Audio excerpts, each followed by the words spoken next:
जानकी वल्लभो विजयते यन्मायावस्वर्ति विश्वमखिलं ब्रह्मादिदेवासुरा यत्तत्त्वागमनिषेव भाति सकलं रज्जो यथा अहे भ्रमः यत्पादप्लवमेकमेव हि भवाम्बोधे स्थितिर्षावताम्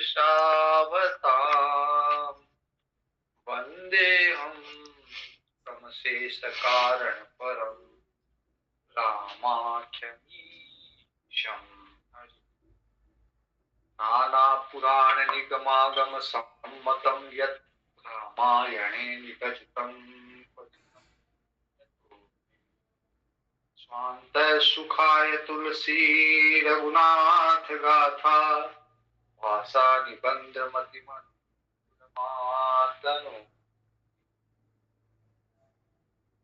रामचरितमानस में हम लोग सुंदरकांड देख रहे हैं और हनुमान जी रावण के दरबार में रावण को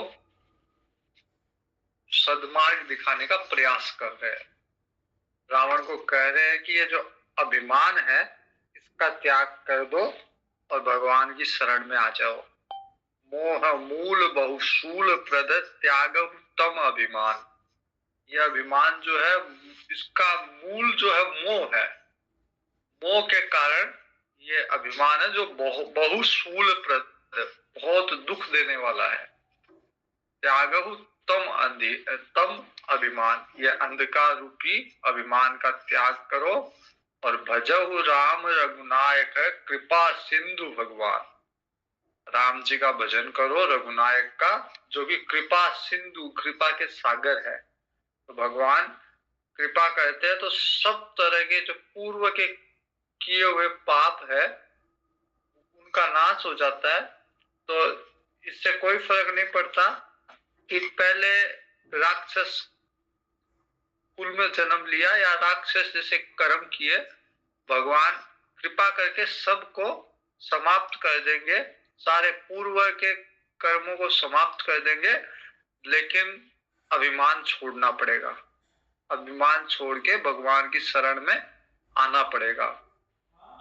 यद्यपि कपि कही अति हित बानी भगति विवेक विरति नय सानी। हालांकि हनुमान जी ने जो बात कही थी वो उसके परम हित में थी, रावण के। भक्ति वैराग्य, ज्ञान भक्ति वैराग्य विवेक सब उसमें सम्मिलित था उपदेश में। लेकिन फिर भी अभिमान छोड़ नहीं पाया रावण और अभिमान से बोलता है, बोला भी हसी महाअभिमानी। अपने पूर्ण अभिमान से हंस के बोलता रावण, मिला हम ही कपि गुर बड़ ज्ञानी। व्यंग करके बोलता है कि क्या अब वानरी मेरा गुरु बनेगा क्या? बंदर कोई मैं गुरु बनाऊंगा? हमको ये बंदर बड़ा ज्ञानी गुरु मिला है।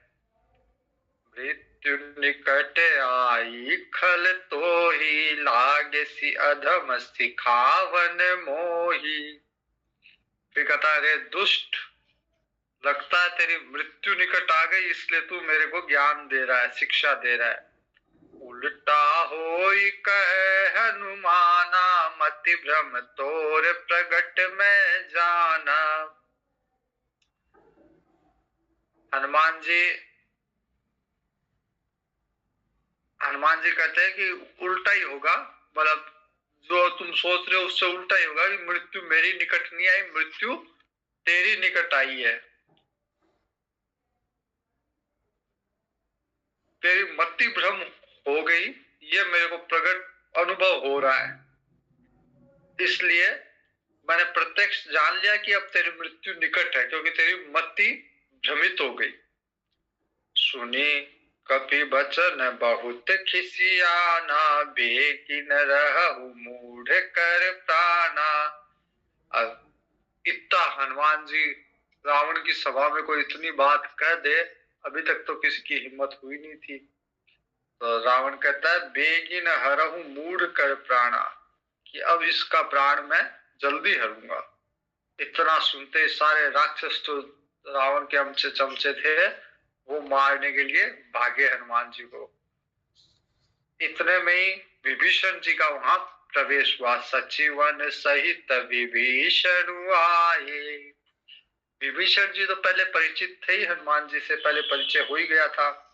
नाई शीस करि विनय बहुता, नीति विरोध न मारिये दूता। विभीषण जी रावण को प्रणाम करके और विनय कहते हैं, विनय पूर्वक कहते हैं कि ये तो नीति के विरुद्ध है कि किसी दूत को मारा जाए, तो और दंड दे दीजिए, लेकिन दूत है तो इसकी हत्या उचित नहीं है, नीति के विरुद्ध है। आन दंड कछु करिए गोसाई, सबहि कहा मंत्र भले भाई। सब बाकी सब ने कहा सभासदों ने कि हाँ ये ठीक है, ये मारो नहीं, लेकिन और दंड दे दो। सुनत भी हसी बोला दस कंदर, अंग भंग करिए पठइए बंदर। रावण बोलता है इस वानर के अंग भंग कर दो, इनके हाथ पैर तोड़ दो, अंग भंग करके इसको भेजो। कपि के ममता पूछ पर, सबहि कहु समझाई। तेल बोरी पट भांति पुनि, पावक देहु लगाई। रावण कहता है भाई ये तो बानर है, और बानर की ममता जो है पूंछ पे होती है, पूंछ के बल पे ही बानर इधर उधर कूदता रहता है, पेड़ के उल्टा पूंछ से लटक जाता है। और चंचलता का जो स्वभाव है उसमें पूंछ का बहुत महत्वपूर्ण योगदान है वानर के। वानर जैसे और भी दूसरे भी पशु होते हैं, जैसे गाय है, तो गाय पूंछ से ही अपने ऊपर बैठी हुई मक्खी वगैरह को भगाती है, और मक्खी वगैरह अगर परेशान करती है तो गाय पूंछ से उनको भगाती है। तो पूंछ महत्वपूर्ण अंग है जानवरों का। और रावण कहता है कि ये कपि है, इसका पूंछ पे विशेष इसका मुंह है, इसलिए पूंछ के ही कपड़ा बांध के और उस पे आगी लगा दो। तेल बोरी पट भांदी पुनि, पावक देहु लगाए। इसकी पूंछ कप तेल में डुबो के कपड़े को वो बांध दो और आग लगा दो। पूछ ही न बानर तह जाहिए, तब सठ निज नाथ निलैया। ये मूर्ख बानर पूछहीन बंदर जाएगा तो फिर अपने मालिक को साथ लेके आएगा। जिनके की निशि बहुत बड़ाई, देखऊं मैं तिनके प्रभुताई। जिनकी इतनी बड़ाई की है इसने, वानर ने, उनमें क्या क्षमता है वो मैं देखूंगा, उनमें कितनी प्रभुता है, कितना सामर्थ्य है, वो मैं देखना चाहता हूँ। वचन सुनत कपि मन मुस्काना, भई सहाय सारद में जाना। अभी लंका में आग लगाने की बात तो पहले त्रिजटा ने कही दी थी कि मैंने सपना देखा, लंका जला दी उसने। तो हनुमान जी मन में मुस्कुरा रहे और सोच रहे कि शायद वो त्रिजटा वाला प्लान सफल होने वाला है, इसीलिए सरस्वती इसके जीभ पे बैठ गई, जो इसने ये बात कह दी कि इस बानर की पूंछ पे आग लगा दो। जातु धान सुनि रावण बचना, लागे रचे मूढ़ सोई रचना। सारे राक्षस लग गए रावण की आज्ञा को पालन करने के लिए। राहान नगर बसन कृत तेला, बाड़ी पूछ कीने कपि खेला। हनुमान जी ने भी एक खेल रचा, अपनी पूंछ को बढ़ाते गए और नगर वाले ढूंढ ढूंढ के कपड़ा लाते गए, और नगर में कोई कपड़ा शेष रहा ही नहीं। रावण लंका में जितने कपड़े थे और जितना तेल था, जितना घी था, सब लग गया हनुमान जी की पूंछ में। केवल विभीषण ने अपने घर से कुछ नहीं भेजा। विभीषण ने न तेल भेजा, न कपड़ा भेजा, न घी भेजा। बाकी पूरी पूरी रावण की लंका का सारा तेल, घी, कपड़ा सब लग गया हनुमान जी की पूंछ में। हनुमान जी पूंछ बढ़ाते गए। को दुख कहे आए पुरवासी, मारहि चरण करहि बहु हासी। तमाशा देखने के लिए सारे नगरवासी इकट्ठा हो गए। हनुमान जी को पैर से ठोकर मारते और बहुत तरह से उनकी हंसी मजाक उड़ाते हैं। बाजहि ढोल देहि सब तारी, नगर फेरी पुनि पूछ प्रचारी। तो बहुत तरह से ढोल बजाते हैं, तालियां बजाते हैं। नगर में घुमाया गया हनुमान जी को और फिर पूंछ में आग लगा दी गई। पावक जरत देखी हनुमंता, भयहु परम लघु रूप तुरंता। हनुमान जी ने देखा कि अग्नि जल रही है, तो फिर हनुमान जी तुरंत छोटे रूप में आ गए। तो कपड़ा, घी घी और तेल से भिगोया हुआ कपड़ा वो तो रह गया, हनुमान जी उससे बाहर, तो कपड़ा जल गया। कपड़े के साथ पूरी लंका जल गई। निबुके चढ़ेऊ कपि कनक टारी, भई सभी निशाचर नारी। तो उस कपड़े रूपी पूंछ से के बंधन से निकल के हनुमान जी अब सोने की अटारियों पे चढ़ गए और जिनको देख के राक्षसों की स्त्रियां भयभीत हो गई। अब हनुमान जी तो एक अटारी से एक महल से दूसरे महल में, एक बिल्डिंग से दूसरी बिल्डिंग में कूदते फिर रहे और लंका सारी जल रही है। हरि प्रेरित ते ही अवसर चले, मरुत उचासे अट्टहास करि गर्जा, कपि बड़ी लाग आकाशे। भगवान की कृपा से 49 मरुत चले उसी समय, और अग्नि, जैसे ही अग्नि को हवा लगी चारों तरफ अग्नि फैल गई। हनुमान जी अट्टहास के करके गरजे और बढ़ के आकाश से जा लगे। इतने विशाल रूप धारण कर लिया। देह विशाल परम हरुआई, मंदिर ते मंदिर चढ़ धाई।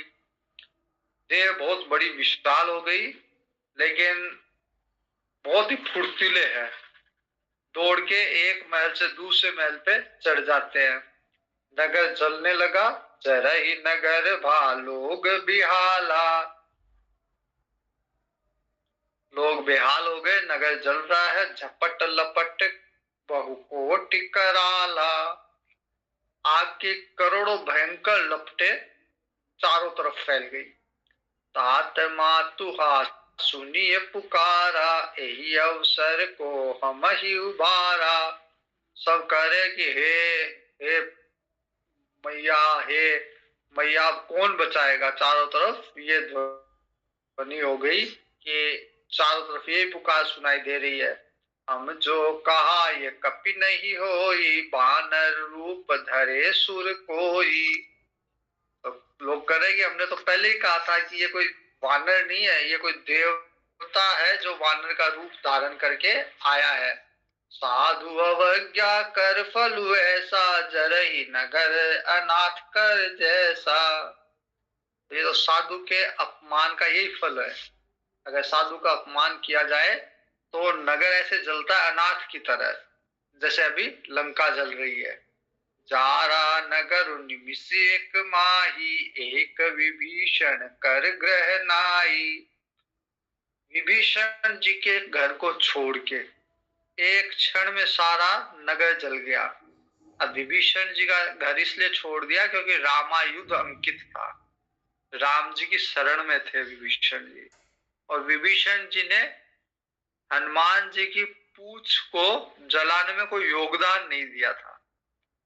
न कपड़ा दिया, न कोई तेल दिया, न कोई घी दिया। इसलिए विभीषण जी का घर नहीं जला, बाकी सारी लंका जल गई। ताकर दूत अनल जय सिर जा, जरा न सोते ही कारण गिर जा। शिव जी कहते हैं कि पार्वती जी हनुमान जी जिसने अग्नि बनाई उनके दूत है। भगवान ने अग्नि बनाई तो हनुमान जी तो भगवान की दूत है, इसलिए हनुमान जी को कुछ नहीं हुआ। उलटी पलटी लंका सब जारी, कूदी पड़ा बुन सिंधु मझारी। इधर उधर सारी लंका उलट पुलट कर सारी लंका जला दी हनुमान जी ने। एक छोर से दूसरे छोर तक सब जला दिया। फिर समुद्र में कूद गए हनुमान जी। कूद के अपनी पूंछ बुझा ली। पूछ बुझाई खोई श्रम, धरि लघु रूप बहोरी। जनक सुता के आगे, ठाड़ भयउ कर जोरी। समुद्र में अपनी पूंछ भी बुझा ली और स्नान करके तरोताजा हो गए। श्रम श्रम भी जाता रहा, जो इधर उधर की मेहनत थी वो भी ताजा हो गई अब। और फिर आके सीता जी के आगे हाथ जोड़ के आगे खड़े हो गए। मातु मोहि दीजे कछु चीना, जैसे रघुनायक मोहि दीना। सीता जी से आग्रह कर रहे कि हे माँ, आप भी तो कोई निशानी दो जैसे भगवान ने दिया है। सीता जी चूड़ामणि देती है अपने। चूड़ामणि उतार तब दयहु, हर्ष समेत पवन सुत लयहु। हनुमान जी सहर्ष सीता जी के चूड़ामणि को ले लेते हैं। कहे हुतात अस मोर प्रणाम, प्रणामा सब प्रकार प्रभु पूर्ण कामा। दीन दयालु बिरद संभारी, हरहु नाथ मम संकट भारी। सीता जी कहते हैं कि राम जी को आप मेरा प्रणाम करना, भगवान पूर्ण काम है, सब जानते हैं। और भगवान जो है दीनों पे दया करते हैं। और उनको कहना भगवान को कि ये मेरा बड़ा भारी संकट है, इसको भगवान दूर करे। तात शक्र सुत कथा सुनायहु, बाण प्रताप प्रभु ही समुझायहु। और जयंत की कथा सुनाना भगवान को कि कैसे जयंत ने एक चोंच मारी थी मेरे पैर में और भगवान का बाण जयंत का ब्रह्मलोक तक पीछा करता करता गया था। तो भगवान के बाण का इतना प्रभाव है ये बताना भगवान को। मास दिवस महुनाथ न आवा, तो पुण्य मोहि जियत नहीं पावा। अगर भगवान 1 महीने में नहीं आए तो फिर मुझे जिंदा नहीं पाएंगे भगवान। मैं और 1 महीने बाद में मैं जीवित नहीं रह पाऊंगी। कहु कपि के ही विधि राखो प्राणा, तुम हुतात कहत अब जाना। हनुमान जी से कह रही है सीता जी कि मैं किस प्रकार प्राण रखूं। तुम भी अब जानने को कह रहे हो, तुम भी अब जाने को कह रहे हो तो तुम भी चले जाओगे, फिर मैं यहाँ राक्षसों के बीच में कैसे प्राण को रखूंगी। तो ही देखी शीतल भई छाती, पुण्य मोह कहूं सोई दिन सो राती। तुमको देख के थोड़ी ठंडक मिली, राम जी के दूत हो, राम जी के सेवक हो। फिर वही दिन वही रात, फिर जैसी परिस्थिति थी, जैसी परिस्थिति में जी रही थी इन राक्षसों के बीच में, वही दिन वही रात। तो तुमको देख के थोड़ी सांत्वना मिली, मेरी छाती थोड़ी शीतल हुई। जनक सुतई समुझाई करी, बहु विधि धीर जुती। चरण कमल सिरुनाई कपि, गवनु राम पहिकीनी। हनुमान जी ने जानकी जी को समझाया बहुत प्रकार से, उनको सांत्वना दी, चरणों में प्रणाम किया, फिर राम जी की तरफ गमन किया। चलत महाधुनि गर जैसी भारी, गर्भ स्त्रवई सुने निशिचर नारी।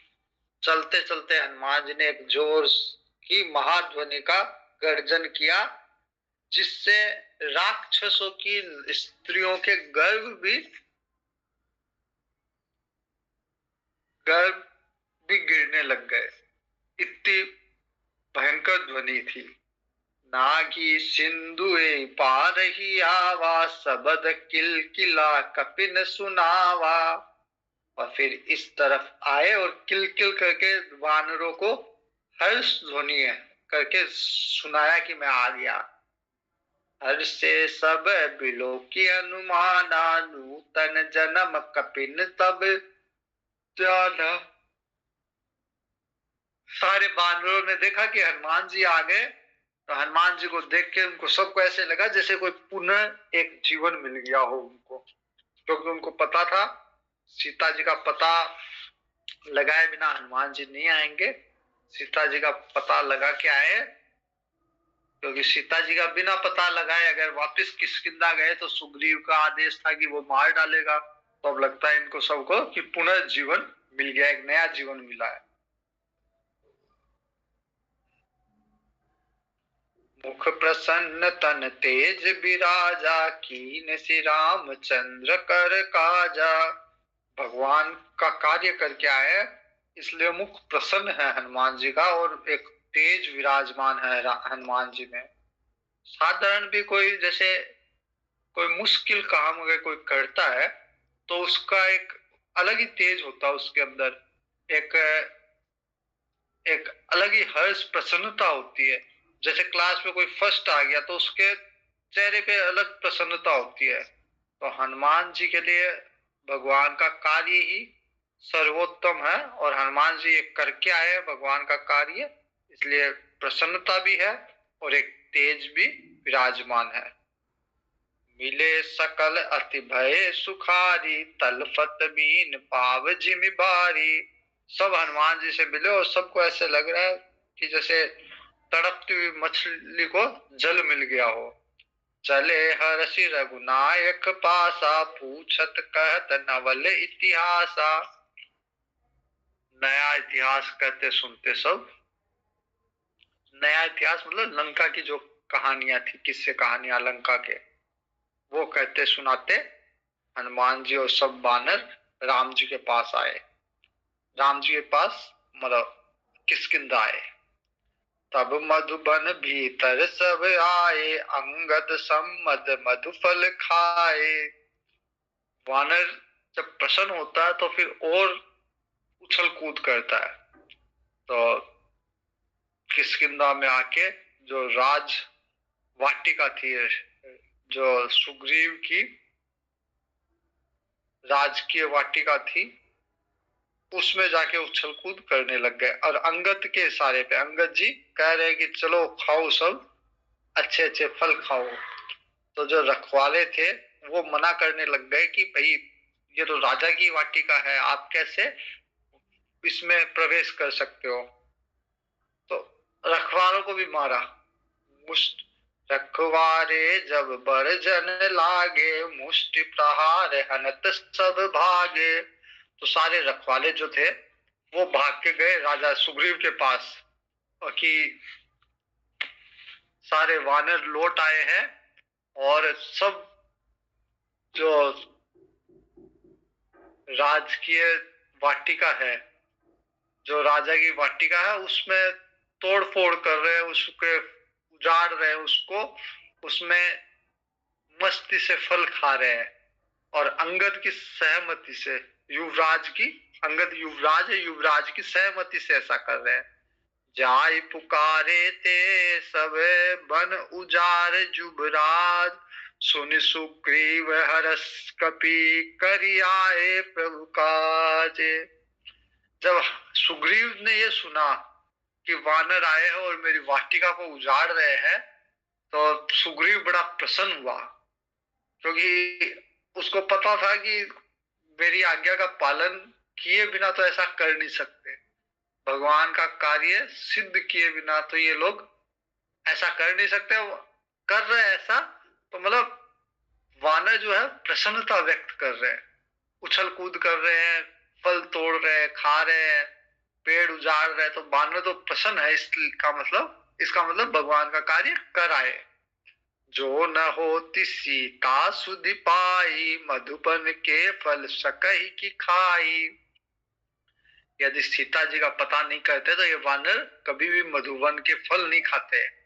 यही विधि मन विचार कर राजा, आए गए कपि सहित समाजा। तो इस तरह से सुग्रीव विचार कर रहा था कि जरूर कार्य करके ही आए, इसलिए राजा की वाटिका का फल तोड़ के खा रहे हैं। इतने में सारे कपि वहां आ गए। आई सजन नावा पद सीसा, मिले हु सबन अति प्रेम कपीसा। सबने आगे प्रणाम किया, प्रेम से मिले सब। पूछ कुशल कुशल पद देखी, राम कृपा भा काज विशेषी। सबने कुशलता पूछी सुग्रीव ने, और वानरों ने उत्तर दिया कि आपके चरणों के दर्शन करके हम सब कुशल हैं, और राम जी की कृपा से विशेष कार्य हुआ है, हमें सफलता प्राप्त मिली है। नाथ काजु कीनेहु हनुमाना, राखे सकल कपिन के प्राणा। तब कहते हैं कि हे नाथ, हनुमान जी ने ये कार्य किया है और सारे वानरों के प्राण हनुमान जी ने बचा लिए। सुनि सुग्रीव पहुरी ते ही मिलेहु, कपिन सहित रघुपति पही चलेहु। सुग्रीव बहुत प्रेम से मिलता है हनुमान जी से, और फिर सबको लेके सारे वानरों के साथ राम जी के पास आते हैं। राम कपिन जब आवत देखा, किए काजु मन हरस विशेषा। राम जी ने देखा वानर आ रहे हैं, वानरों को कार्य किए हुए आते हुए देख के मन में विशेष प्रसन्नता हुई। राम जी लक्ष्मण जी के साथ बैठे थे। फटिक शिला बैठे दो भाई, परे सकल कपिचर ननि नाई जाई। तो राम जी लक्ष्मण जी एक फटिक शिला पे बैठे थे, सारे वानर आके राम जी को दंडवत प्रणाम करते हैं। प्रीति सहित सब भेटे, रघुपति करुणा पुंज। पूछ कुशल नाथ अब, कुशल देखी पद कंजे। भगवान ने सबसे कुशल पूछी, तो वानरों ने कहा कि आपके चरण देख के हम सब प्रसन्न है, कुशल है। जामवंत कह सुनु रघुराया, जा पर नाथ करहु तुम दाया। ताहि सदा शुभ कुशल निरंतर, सुर नर मुनि प्रसन्नता ऊपर। जामवंत जी कहते हैं कि हे रघुनाथ, आपने जिस पे कृपा की हो वो तो कुशलता उसकी निरंतर बनी रहती है, और देवता मनुष्य मुनि सब प्रसन्न रहते हैं उससे। सोई विजय विनय गुण सागर, तासु सुजसु त्रैलोक उजागर। प्रभु की कृपा भयउ सब काजू, जन्म हमार सुफल भाजू। आपकी कृपा से सारे कार्य सिद्ध हो गए और हमारा जन्म सफल हो गया, आपका कार्य सिद्ध हो गया। वही विजय, वही विनय, वही गुण सागर जिसपे आपकी कृपा हो।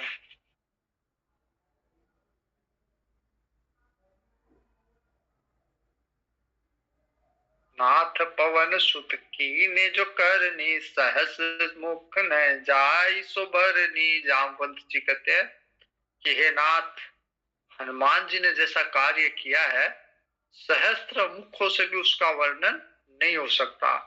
पवन तनय के चरित सुहाए, जामवंत रघुपति सुनाए। हनुमान जी खुद नहीं बोल रहे, जामवंत जी हनुमान जी के किए हुए कार्य को बता रहे हैं।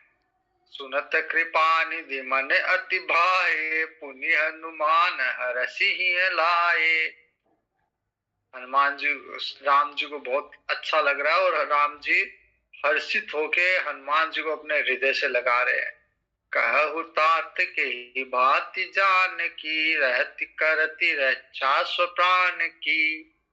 अब राम जी पूछ रहे कि हे हनुमान, बता सीता जी अपने प्राणों की रक्षा कैसे कर पा रही है रावण के राज में।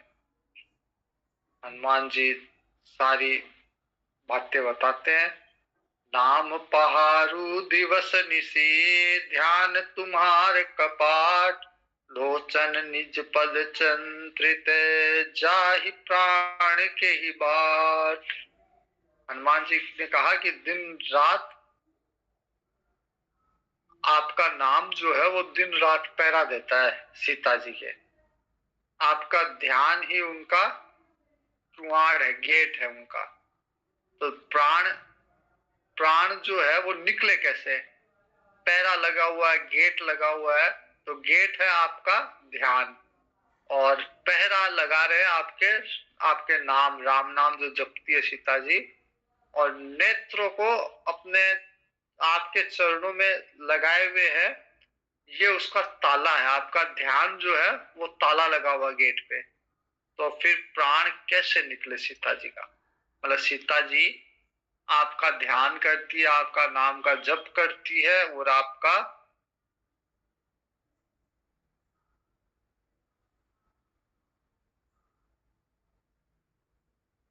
मन आपके चरणों में लगा हुआ है, नेत्र को आपके चरणों में लगे हुए हैं, तो फिर प्राण निकल नहीं पा रहे, क्योंकि आपका पहरा, आपका गे, गेट लगा हुआ है, उस पे ताला लगा हुआ है आपके आपके नाम का, तो वो निकल नहीं रहे प्राण।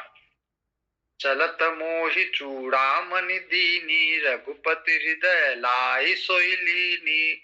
फिर हनुमान जी ने कहा कि सीता जी ने भी ये चूड़ामणि भेजी है, निशानी भेजी है। राम जी ने हृदय से लगाया। नाथ जुगल लोचन भरी बारी, बचन कहे कछु जनक कुमारी। फिर जो जानकी जी ने संदेश दिया, वो संदेश बताया।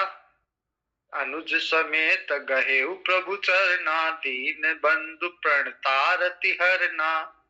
कि भगवान का और लक्ष्मण जी का दोनों के चरणों में प्रणाम करना। मन क्रम वचन चरण अनुरागी, कही अपराध नाथ हो त्यागी। फिर कहना राम जी से कि मैं तो आपके शरणागत हूँ, मन से, वचन से, कर्म से आपके चरणों की अनुरागिनी हूँ, फिर मेरे को आपने क्यों त्यागा? हाँ, एक जरूर अवगुण है कि मेरे में एक अवगुण जरूर है कि आपसे बिछुड़ते मेरे प्राण नहीं गए, ये मेरा अवगुण है। अवगुण एक मोर में माना, बिछुरत प्राण न कीन्हे उपयाना। और वो आंखों का अपराध है, आंखों का अपराध है, क्योंकि आंख जो है फिर से आपको देखना चाहती है। नाथ सुनय निको अपराधा, निसरत प्राण करही हठी बाधा। प्राण तो निकलना चाहते हैं, लेकिन आंखों ने रोक रखा है कि एक बार फिर से राम जी के दर्शन करूंगी। विरह अग्नि तनु तूल समीरा, श्वास जरई छन माहि शरीरा। विरह अग्नि में ये शरीर जो है रुई की तरह है, और श्वास पवन है। तो अग्नि और रुई का स्पर्श और पवन चले तो फिर अग्नि तो प्रज्वलित होगी। तो इस प्रकार अग्नि और पवन का संयोग होने से शरीर क्षण मात्र में जल सकता है, लेकिन नेत्र नेत्र अपने हित के लिए जल की तरह है। आंसू जो निकलते हैं वो जल की तरह, वो इस अग्नि को प्रज्वलित नहीं होने देते। नयन स्त्रवई जल निज हित लागी, जरे न पाव देहि बिहरागी। तो ये नेत्र का जो जल है वो इस शरीर को जलने नहीं देता। सीता के अति विपत्ति विशाला, बिनहि कहे भली दीन दयाला। सीता जी की विपत्ति बहुत बड़ी है, विरह में जो जल रही है बहुत बड़ी विपत्ति में है। तो हे दीन बंधु भगवान, वह बिना कहे ही अच्छी, मतलब कहने में बड़ा क्लेश होगा सीता जी की विपत्ति को बताने में। निमिष निमिष करुणा निधि, जाहि कलप सम बीती। बेगी चलिए प्रभु आनिए, भुजबल खल दल जीत। तो हनुमान जी कहते हैं कि हे करुणा निधि, अब जल्दी चलिए, क्योंकि एक एक क्षण जो है सीता जी के कल्प समान बीत रहा है। तो अब जल्दी चल के अपने भुजाओं के बल पे सारे निशाचरों को, सारे राक्षसों के दल को मार के सीता जी को हम लोग लेके आएंगे। अब हनुमान जी को क्या कहते हैं भगवान, ये प्रसंग कल देखेंगे। वीर मारुति गंभीर मारुति, धीर मारुति अति धीर मारुति।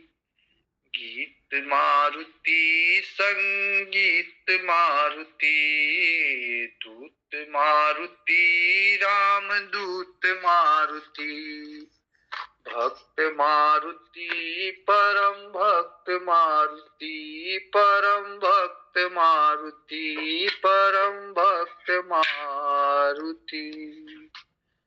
हरि ओम, शुभ रात्रि। हरि ओम। श्री राम।